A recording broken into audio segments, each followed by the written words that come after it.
kama naibu wa rais, huyu Soprano alikuwa waziri wa interior na Japheth Kome alikuwa IG.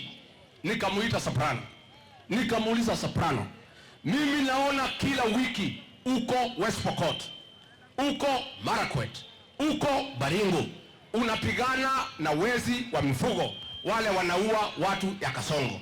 Hiyo ni sawa, lakini wewe watu ya Meru pale Igembe North wanauawa kila siku, ng'ombe zao zinaibiwa.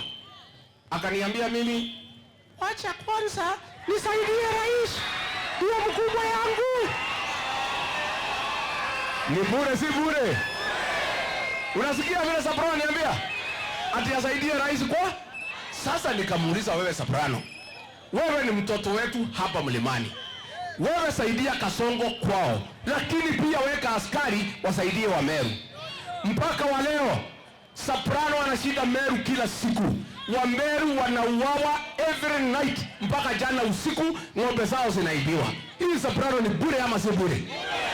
Ni bure si bure? Sasa wewe Soprano, wa Meru wanaangaishwa na magaidi, alafu unasukuka hapa na ndege na pesa na magunia, ati unasema ati wewe ni fire. Ni fire si fire? Ni noma si noma? Ni Soprano si Soprano? Hii Soprano ni bure si bure? Na mimi ndio Ruto alinifukuza. Mimi singekubali wa Meru wauawe nikiwa naibu wa rais.